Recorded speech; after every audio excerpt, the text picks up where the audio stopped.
كوكو كبيدات، كي درتو مزيان بخير وعلى خير. كي درتو يا اختي مع هاد الحراره هادي كانت شواو يا اختي، كانت شواو. المهم البنات اننا كنا كنعرفوا بان المرقه ما كنحلوهاش في هاد الحراره.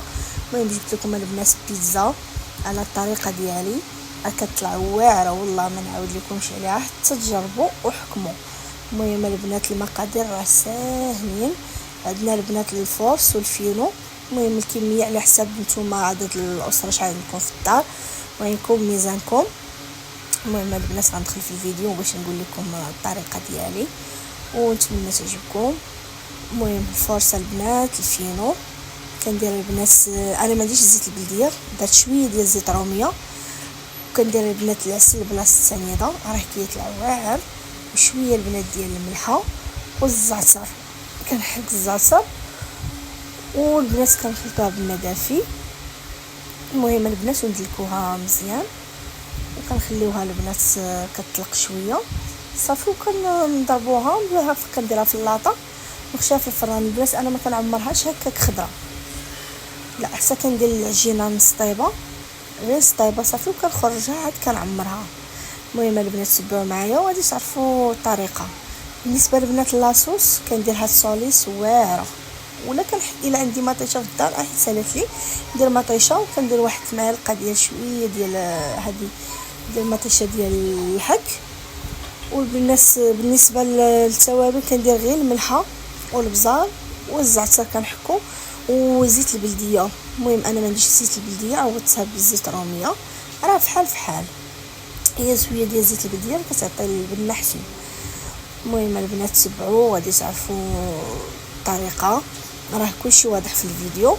شويه ديال الملحه الابزار كما قلت لكم، وكنديروها هكا فوق النار مهيله. البنات ديما لاصوص بغيتو يطلع لكم زوينه هي ديروا على نهار مهيله باش ديك لاصوص كتلق لنا الحلاوه ديالها ما كتحرقش لينا.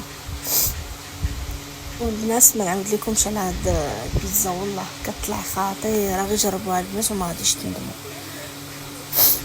المهم نشوفوا البنات هي فوق البوطه كنحرك شويه.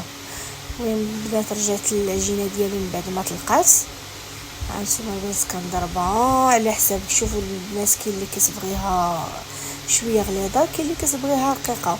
بالنسبه راه كديروا البنات في العجينه سميت لكم خميره حيت من 6 ساعات انا درتها حتى الاخر، ضروري شويه ديال الخميره البنات باش ما كتطلعش عاوتاني رقيقه بزاف، كتطلع رطبه. هانتوما البنات انا كنضربها مزيان وكنتقبها بالفرشيط وكندخلها للفران نص طيبه وكنخرجها. ملي كنعمرها عاد كندخلها كيطيب كيدوب لنا غير الفرماج وصافي. سمحوا لي الا خلطت في شي حاجه. المهم البنات بالنسبه للكفته انا غنديرها بالكفته، درت وحده بالكفته وحده بالطون.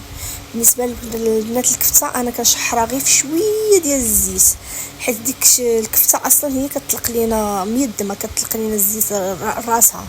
البنات من بعد ما خرجتها من الفران درت لها نص طيبه، كندير لها لاصوص طوماط وكنعمرها البنات وكنرجعها للفران كيدوب لنا الفرماج والبيتزا ديالنا واجده. جربوها والله ما غاديش تندموا وغيحماقوا عليها الوليدات. الفرماج البنات بالنسبه للفرماج انا ما عنديش واحد الكميه اللي بزاف، المهم كندير داكشي على قد الجهد وصافي. هانتوما البنات كفته وكندير شويه ديال الطرونش ديال الفلفله رقيقه كتقطعوها وصافي البنات. والبيتزا ديالنا واجده ونتمنى البنات تعجبكم. هذه البنات راه البيتزا ديال الكفته عاد نقاد ديال الطون. نتمنى البنات صافي نديروا الفرماج الفوق كتجي بحال ديال المطاعم، ما ديروش فيها هذيك اللي كيديروا شحروا البصله وكيشحروا الفلفله، وهذه هاد المطاعم ما كيديروش داكشي، ديروا داكشي الفلفله هكا خضره ودخلوها. البنات هذه راه ديال الطون، هي ديال الطون كندير الطون حتى هي نيت هكا كنيت كندير لها الفلفله والفرماج وصافي. البيتزا ديالنا كتكون واجده راه كتطلع خطيره. جربوها البنات وتدخلوا عندي تابوناو ودعموني فضلا وليس امرا، وكنحماق عليكم ومرحبا بكم في القناه ديالي. و شغادي نقول لكم ها هي البيتزا ديالنا واجده، هذه هي النتيجه ديالها. هانتوما البنات شوفوا كتلعس باينه بنينه ياك المهم، مرحبا عليكم البنات، وضغطوا على زر الجرس. مرحبا عليكم.